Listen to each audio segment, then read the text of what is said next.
Bonjour à tous et bienvenue pour cette nouvelle petite vidéo technique.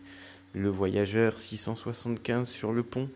Celui-ci, vous avez adoré la vidéo, du coup j'ai décidé de vous emmener au garage pour que vous puissiez voir un petit peu ce qui se passe.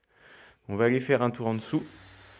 Et là, c'est toujours un plaisir que d'admirer des longerons, un châssis dans cet état sur un véhicule qui a bientôt 30 ans. Vous voyez le traitement des surfaces?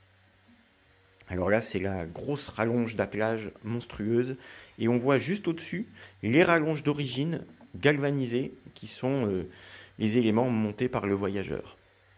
Là, vous avez le réservoir d'eau usée, lui aussi fabriqué sur mesure par le voyageur. Et vous apercevez la petite sonde chauffante qui permet au réservoir de ne pas geler lorsque les températures sont négatives. Un petit tour en dessous. Là, je viens de faire changer le répartiteur de frein qui était moyen. Donc allez, on en met un neuf, on rigole pas avec la sécurité.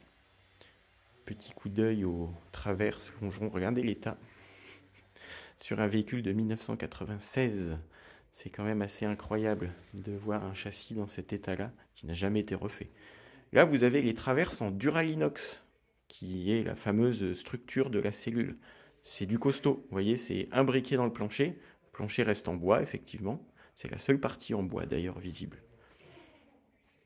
On continue notre petit tour sur la partie avant du porteur, du Ducato. On a une ligne d'échappement qui est d'origine, mais bon, qui est correcte. Mais regardez l'état du berceau, de la visserie. J'ai rien nettoyé pour l'occasion. C'est nickel.